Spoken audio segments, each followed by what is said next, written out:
Hello नमस्कार जय हिंद साथियों, आप सभी लोगों का बहुत बहुत स्वागत है आपके अपने प्यारे से यूट्यूब चैनल संस्कार लर्निंग पर।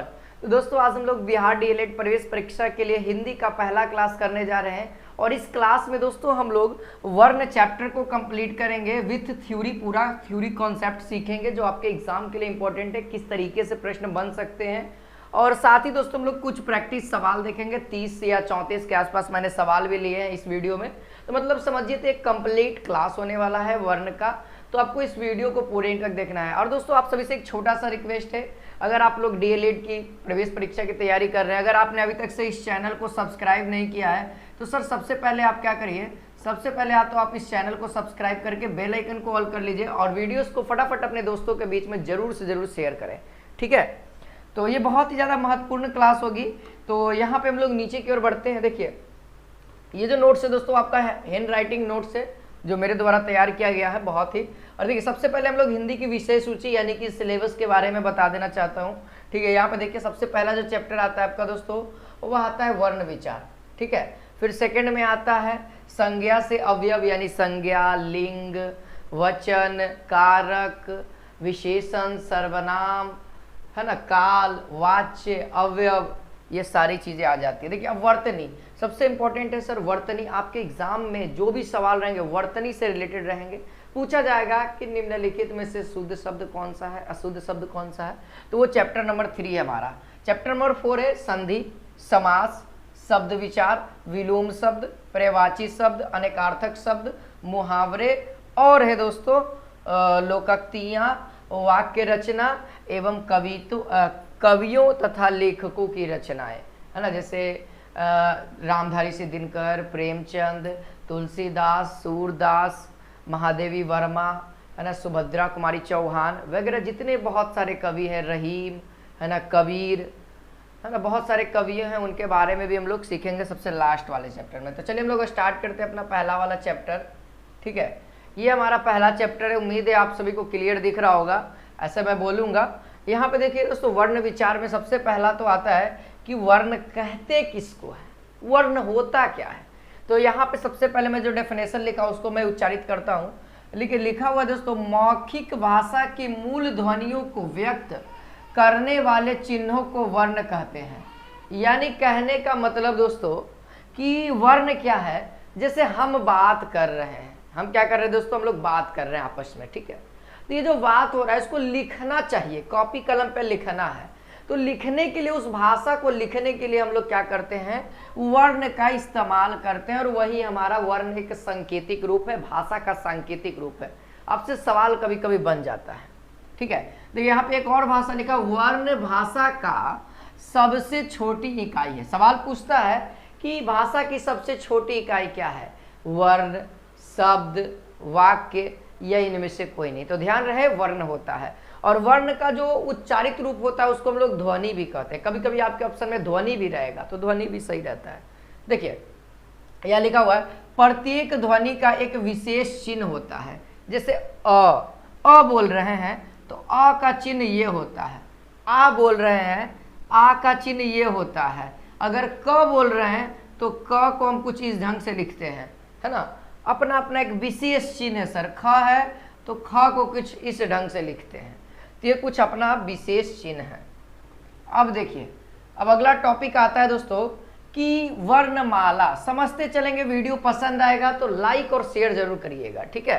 देखिए दोस्तों वर्णमाला कहता है वर्णों के व्यवस्थित समूह को वर्णमाला कहते हैं। देखिए आप लोग थ्योरी पे, कॉन्सेप्ट पे ज़्यादा फोकस करिए। एमसीक्यू तो आप लोग किसी भी बुक से भी ट्राई कर सकते हैं, प्रैक्टिस कर सकते हैं, बट थ्योरी आपको अभी तक से कोई नहीं करा रहा है। और मैं बार बार बोल रहा हूँ थ्योरी करना अति आवश्यक है, चाहे आप बुक के माध्यम से करें, चाहे आप गाइड के माध्यम से, चाहे नोट्स के माध्यम से, किसी भी माध्यम से करते रहिए जरूर, ठीक ना। वर्णों के व्यवस्थित रूप को, जैसे अ के बाद आ आता है, ई आता है, दीर्घी, उ, दीर्घु, तो ये कुछ सीक्वेंस है ना, उसी को हम लोग वर्णमाला कहते हैं। जैसे क के बाद ग तो नहीं लिख देंगे, नहीं ना लिखिएगा। क के बाद आप क्या लिखिएगा सर, क के बाद आप लिखिएगा ख, फिर लिखिएगा ग, फिर लिखिएगा घ, फिर लिखिएगा अंगा, और इसी को हम लोग क्या कहते हैं, क वर्ग भी कहते हैं, ठीक है। ये कुछ है अब, ठीक। देखिए और भी चीजें हैं हिंदी में उच्चारण के आधार पर। ठीक है, अब हिंदी में उच्चारण कर रहे हैं क ख ग घ अंगा च छ ज ज इया अ आ ई, इस तरीके से। देखिए उच्चारण के आधार पे क्या है दोस्तों, 44 गो है ना। उच्चारण के आधार पे वर्णों की ऑल ओवर संख्या, ऑल ओवर वर्ण 44 गो है, और लेखन के आधार पे 52 गो है। देखिए दो तरीके से सवाल पूछेगा। पहला सवाल पूछेगा उच्चारण के आधार पे कितना, 44 यानी 44। अगर आपसे पूछे लेखन यानी लिखने के आधार पे 52 गो। ठीक है, 52 गो। अब हम लोग बात करते हैं दोस्तों वर्णमाला को कुछ एक दृष्टि में देखते हैं, कुछ इस डायग्राम के माध्यम से। ये डायग्राम बहुत ही अच्छा है, उम्मीद है नोट्स आप लोगों को पसंद आ रहा होगा। ठीक है, देखिए कहता है दोस्तों हिंदी वर्णमाला एक दृष्टि में। तो एक दृष्टि में सबसे पहले वर्णमाला कितने टाइप्स के होते हैं, वर्णमाला दो प्रकार के होते हैं दोस्तों। ठीक ना, वर्ण दो प्रकार के होते हैं। कौन कौन वर्ण दो प्रकार के होते हैं दोस्तों, पहला स्वर वर्ण और दूसरा व्यंजन वर्ण। ठीक ना, स्वर वर्ण और व्यंजन वर्ण। ऑल ओवर बात करें स्वर 11 होता है और ये 41 होता है, ऑल ओवर 52 होता है। 52 ये किस ढंग से है, लेखन के आधार पे। किस ढंग से, तो यहाँ पे लिख देना चाहता हूं लेखन के आधार पे। ठीक है, अब यहाँ पे स्वर वर्ण को डिवाइड करते हैं। स्वर जो होगा वर्ण वह 3 भाग में डिवाइड होगा। देखिए 3 भाग में नहीं, हाँ यहाँ पे 2 ही भाग में है, एक ह्रस्व है एक दीर्घ है। ह्रस्व स्वर कहता है 1 मात्र का समय लगे, और दीर्घ कहता है इसका दुगुना समय लगेगा, इसका 2x लगना चाहिए, यानी इसका दुगुना। अगर ये 1 सेकंड ले रहा है तो ये 4 सेकंड लेगा, है ना। तो इसके अंतर्गत कितने ह्रस्व स्वर हैं, 4 गो है, अ ई उ और री, ये 4 गो ह्रस्व स्वर होता है। आपसे पूछा जाता है कि ह्रस्व स्वर की संख्या कितनी होती है, तो 4 होती है। दीर्घ स्वर का 7 हो जाता है, आ ई उ ए ओ औ। ठीक ना, अब आते हैं सर व्यंजन से बात करते हैं। व्यंजन भी कुछ कैटेगरी है, अंतःस्थ व्यंजन, ऊष्म व्यंजन, आगत व्यंजन और संयुक्त व्यंजन। ठीक है, व्यंजन में भी कुछ कैटेगरियां हैं। देखिए संयुक्त व्यंजन 4 होते हैं, छ त्र ज्ञ स्र, ये 4 होते हैं, इसको भी ध्यान रखेंगे। देखिए आगत होता है, आगत हम लोग ज और फ को कहते हैं। कभी कभी आपके एग्जाम में पूछा जाता है कि निम्नलिखित में से आगत वर्ण कौन से है, आगत वर्ण कौन से हैं। तो याद रखना है यहाँ पे जो होगा ज और फ है, ये आपका आगत वर्ण है। ठीक ना, उष्ण व्यंजन पूछा जाए, ये देखिए स स और ह, यानी दोस्तों किसी भी वर्ण को बोलते हैं और गर्म हवाएं हमारे मुख से निकलती है तो उसको हम लोग उष्ण व्यंजन आगे डीपली करेंगे। अंतःस्थ कहता है य र ल और व, ये भी 4 होते हैं अंतःस्थ व्यंजन। ठीक है, अंतःस्थ व्यंजन कौन सा है, य र ल और व। ठीक ना, य र ल और व, ह मत करना, ह हमारा किस में दोस्तों, उष्ण व्यंजन में है। ठीक है, ये कुछ एक दृष्टि में था सिंपल सा। अब हम लोग थोड़ा सा डेफिनेशन के साथ चलते हैं। अब हम लोग थोड़ा सा डेफिनेशन पे चलते हैं। कहता है स्वर जिन वर्णों का उच्चारण करते समय हवा बिना रुके मुख से बाहर निकलती है जिन्हें स्वर कहते हैं। यानी कहने का मतलब है, इस डेफिनेशन का मतलब मैं समझाता हूं दोस्तों। मान लिया जाए हम स्वर को बोलते हैं, स्वर कौन कौन से सबको पता है, अ आ ई उ, तो ये सब वर्ड अगर हम बोल रहे हैं अपने मुख से तो ये सब वर्ड बोलिएगा ना, तो आपके यहाँ गला से लेकर के ये जो मुख है या आवाज निकल रहा है यहाँ तक में ये जो हवाएं निकलती है, जब भी आप कोई भी वर्ड अपने मुख से निकालिएगा तो सामने उंगली रखिएगा उल्टा करके, हवा समझ में आएगा कि हमारे मुख से क्या रहा है, वायु निकल रहा है।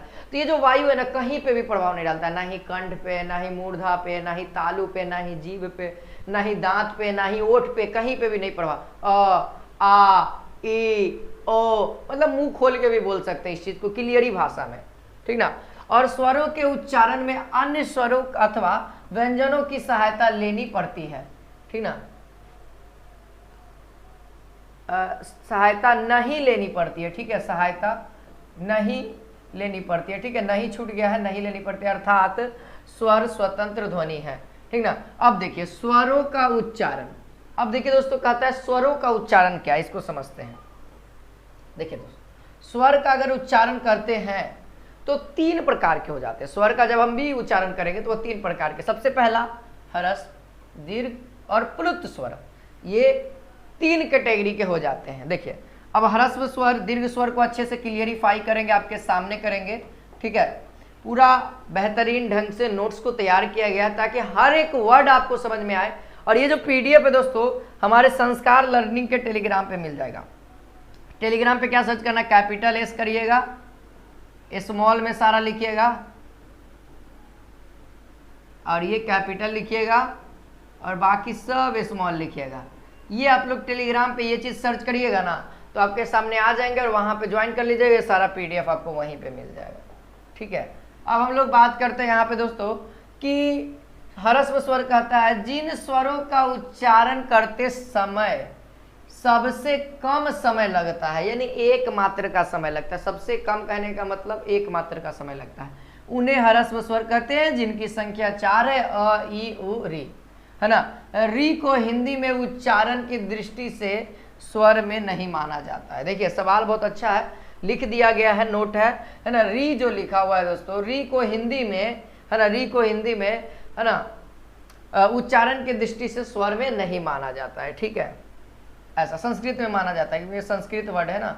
अब देखिए, अब थोड़ा सा दीर्घ और प्लुत दोनों को देख लेते हैं, दीर्घ और प्लुत दोनों को रख लेते हैं। हाँ, यहाँ देखिए दोस्तों, दीर्घ स्वर कहता है जिन स्वरों का उच्चारण करने में ह्रस्व स्वर से लगभग 2 गुना समय लगता है, यानी कि दोस्तों 2x समय लगता है, तो उन्हें हम लोग दीर्घ स्वर कहते हैं, है ना। इनकी संख्या 7 होती है, आ ई उ ए ओ औ, ये 7 गो है, गिन लीजिए, 3 इधर 3 इधर, 3 3 6 एक साथ, है ना।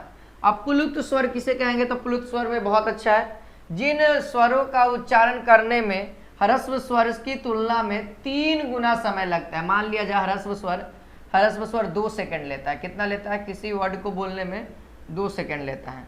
ठीक है, 2 सेकंड लेता है, तो ये कितना ले लेगा, ये हमारा ले लेगा 4 सेकंड, और ये कितना लेगा 6 सेकंड लेगा, है ना। यानी कि ये हमारा कुछ डाटा है। ठीक है, चलिए समझ में आ गया। फॉर एग्जाम्पल इसका ओम हो जाएगा। ओम को हम लोग ऐसे नहीं बोलते, ओम नहीं बोलते, बोलते कैसे है, ओम, इस तरीके से बोलते हैं, लंबा समय लेकर के बोलते हैं। और जब लंबा बीच में दर्शाना होना, जैसे ओम,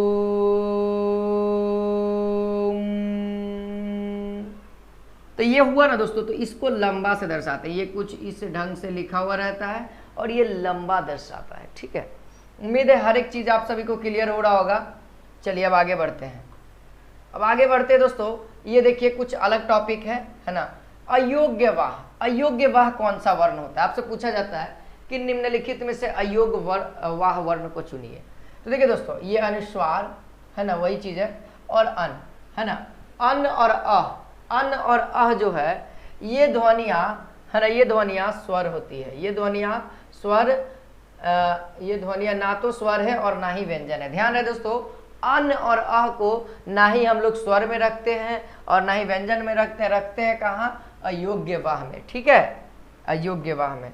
चलिए अब आगे बढ़ते हैं, तो और भी चीजें लिखी हुई है, क्या लिखी हुई है इसको पढ़ लीजिए। आचार्य किशोरी दास वाजपेयी जी ने इन्हें अयोग्य वाह का नाम दिया। ठीक ना, कोई किसने दिया था, तो आचार्य किशोरी दास वाजपेयी ने इसको क्या दिया, अन और अह और अनुस्वार को क्या दिया दोस्तों, अयोग्य वाह कह दिया।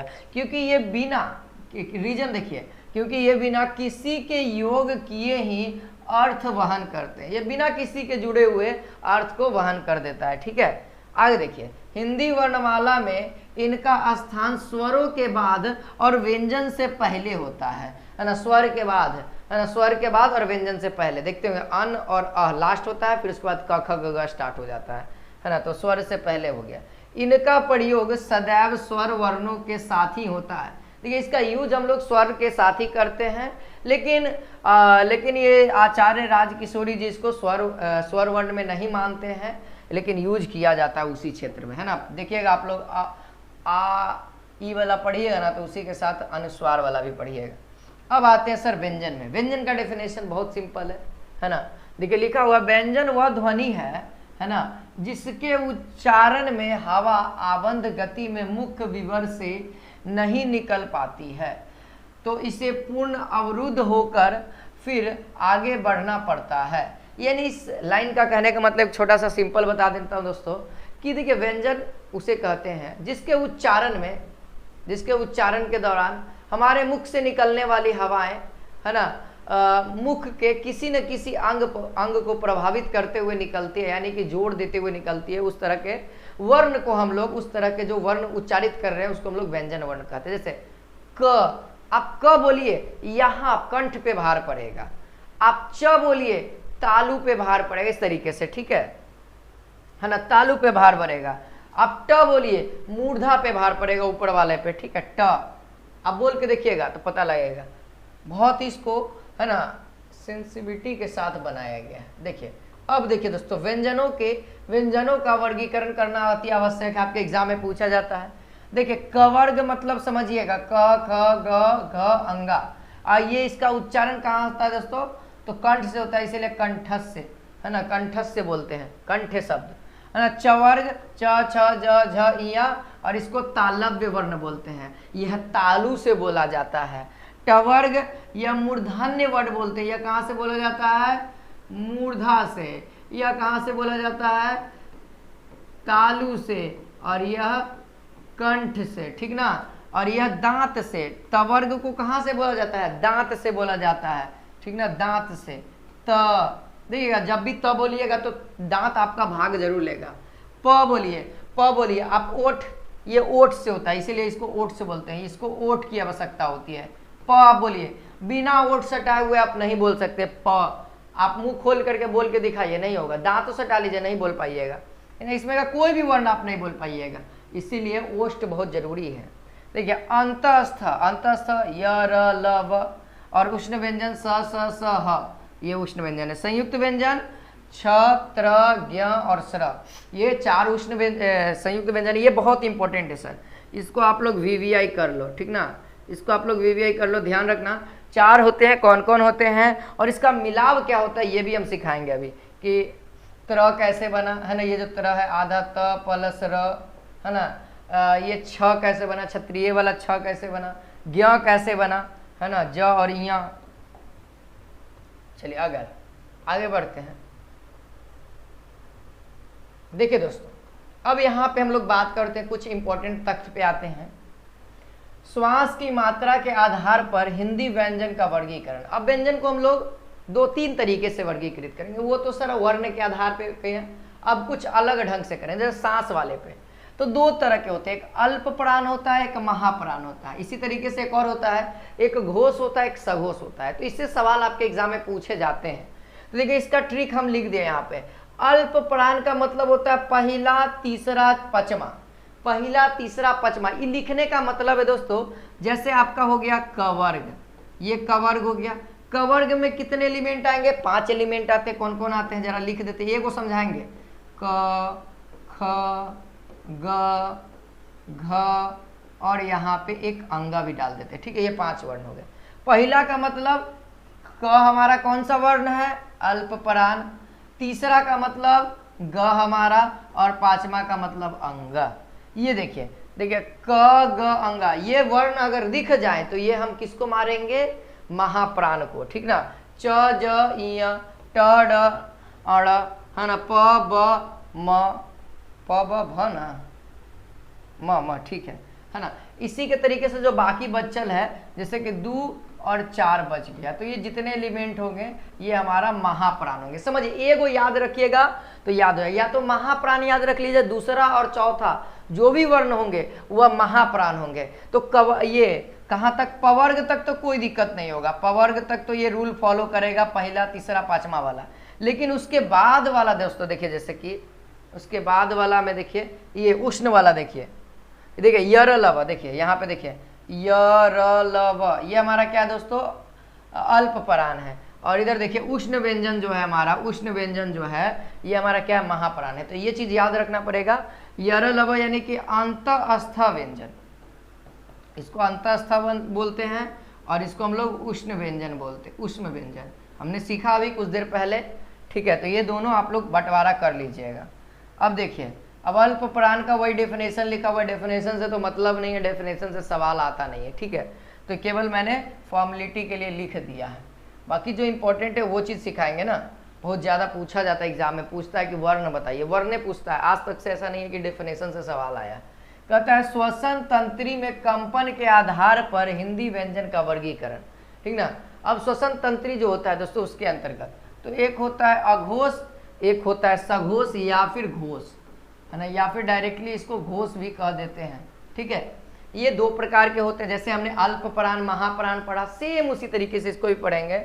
इसमें क्या होगा दोस्तों, पहला, दूसरा, और इसमें क्या होगा, तीसरा, चौथा, पांचवा। बस इतना ध्यान रखिए, और एक एक्स्ट्रा उल्टा कर दीजिएगा उसका, है ना। इसमें ह नहीं है, इसमें ह ऐड हो गया, लेकिन उस वाले में ह उसी साइड था, यानी कि ह जो था हमारा, ह जो वर्ण है वो हमारा कौन सा था, महाप्राण था, है ना, महाप्राण था।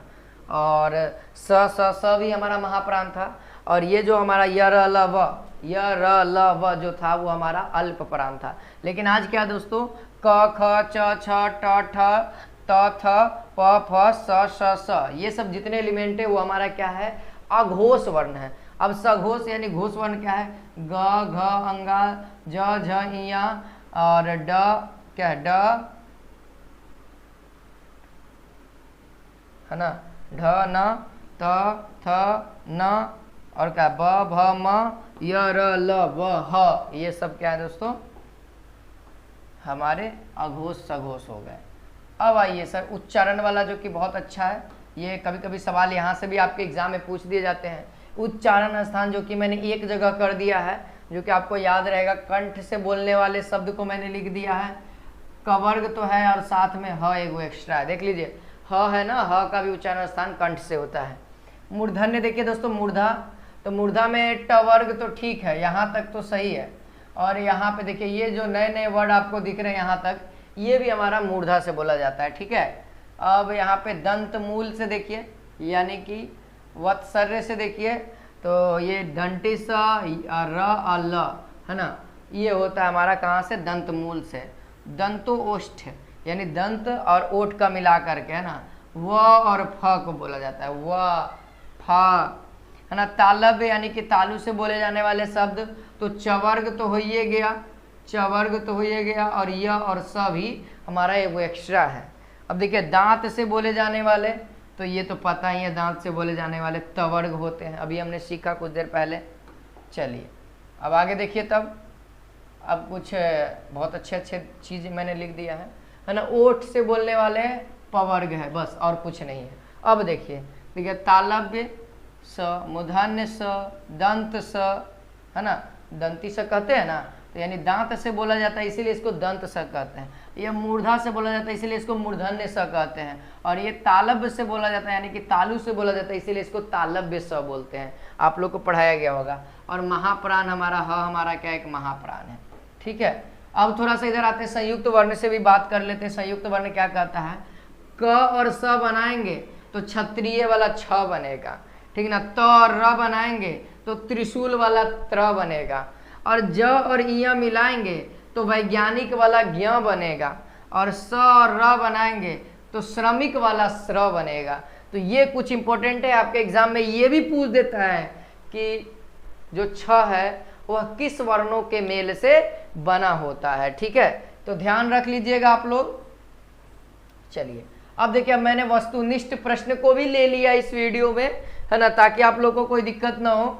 देखिए यहाँ पे पहले वस्तुनिष्ठ प्रश्न आंसर के साथ है इसमें, ठीक ना। कहता है स्वर किसका भेद है, तो स्वर किसका भेद है दोस्तों, तो यहाँ देखिए टिक लगा हुआ है, वर्ण का भेद है। निम्न में से संयुक्त व्यंजन कौन सा नहीं है, संयुक्त व्यंजन नहीं है, त्र है, छ है, ज्ञ है, लेकिन यह नहीं है। यह हमारा कौन सा व्यंजन है, अंतस्थ व्यंजन है, जिनका उच्चारण ऊपर के दांतों पर जीभ लगाने से होता है उसे क्या कहते हैं। देखिए कहता है जिनका उच्चारण दांतों पर जीभ लगाने से होता है उसको हम लोग क्या कहते हैं दोस्तों, दंत्य वाला, है ना। अभी हमने सिखाया ये दंतोष्ठ, दंतोष्ठ यानी कि लगा, दंतमूल, सॉरी दंतमूल वाला। अब आगे देखते हैं, है ना। कहता है निम्नलिखित में से उष्ण व्यंजन कौन से हैं, तो उष्ण व्यंजन का उदाहरण पता ही है, देख लीजिए आप लोगों को सामने है, स श श, है ना। चलिए और देख लीजिए, ये तो तालव्य श का उच्चारण स्थान तालु से है, तालव्य श बोला जाता है। ये क्या है, ये लगता है कि अंगा है, क्या है, स है, अंगा, हाँ सॉरी, अंगा है। अंगा का उच्चारण स्थान कहाँ से है, तो अंगा का तो कंठ से होता है ना जी, अंगा नहीं होगा, शायद र होगा, है ना, र होना चाहिए, लेकिन र तो हमारा नीचे में ऐसे ना होता है, ऐसे यहाँ पे टिक लगा हुआ नासिक, ठीक है, हलंत दिया हुआ, ध्यान रहे, ये हलंत है हमारा, ठीक है, ध्यान रखिएगा। चलिए आगे देखिए, अर्ध स्वर के नाम से कौन जाना जाता है, आधा स्वर के नाम से, तो यव, यव को अर्ध स्वर भी कहा जाता है, अंतस्थ भी कहा जाता है। आगे बढ़िए, कहता है ट वर्ग में किस प्रकार के व्यंजन है ना, ट वर्ग में किस प्रकार के व्यंजन है, तो मूर्धन्य व्यंजन है। कौन सा, मूर्धन्य, क्योंकि यह मूर्धा से बोला जाता है। अब चला जाए आगे, ये देखिए आगे देखिए, कहता है दोस्तों कि ये जो घ लिखा हुआ है इसका उच्चारण स्थान कहाँ है, कंठ से है। छ वर्ण किसके योग से बनता है, देखिए बहुत अच्छा सवाल है, मैंने दे दिया आपको प्रैक्टिस करने के लिए, क और स का है, किसका है, क और स का है। देखिए हर एक कॉम्पिटिटिव एग्जाम के लिए जहां भी हिंदी पूछा जाता है ना, आप बीएड के लिए करो, एकदम बहुत इंपॉर्टेंट है, लल्लन टॉप सवाल है, ठीक है। देखिए ख क्या है, तो ख हमारा अघोष वर्ण है, देखिए सघोष भी है, अल्प प्राण, तो कोई एक ही सही होगा आपके ऑप्शन के आधार पे, ठीक है। उष्ण महाप्राण वर्ण, उष्ण महाप्राण वर्ण, तो उष्ण महाप्राण वर्ण कौन सा है, पता है ना, अभी हमने सिखाया था आपको, अभी मैंने बताया था कॉलम को डिवाइड करके। चलिए आगे बढ़िए, तब ये देखिए आगे नंबर सवाल यहाँ पे कहता है दोस्तों, ज्ञ को वर्णमाला में माना जाता है, तो संयुक्त वाले में निम्न में से कौन सा वर्ण स्पर्श संघर्षी है, तो छ है, झ है, ठीक है, झ है ना, स्पर्श संघर्षी व्यंजन ज, यानी कि च वर्ग के जितने एलिमेंट है स्पर्श संघर्षी है। भाषा की सबसे छोटी इकाई वर्ण है, ठीक है।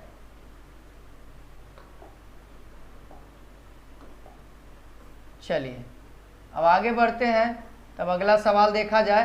कहता है दोस्तों, निम्नलिखित में से किस वर्ण का मूल उच्चारण हिंदी में प्रचलित नहीं है ना, कौन सा मूल उच्चारण हिंदी में प्रचलित नहीं है दोस्तों, तो इसका री, हमने पढ़ा था ना नोट में एगो नोट, छोटा सा नोट लिख दिए थे जिसमें स्वर में नहीं जाना जाता है, तो वही बात यहाँ पे है।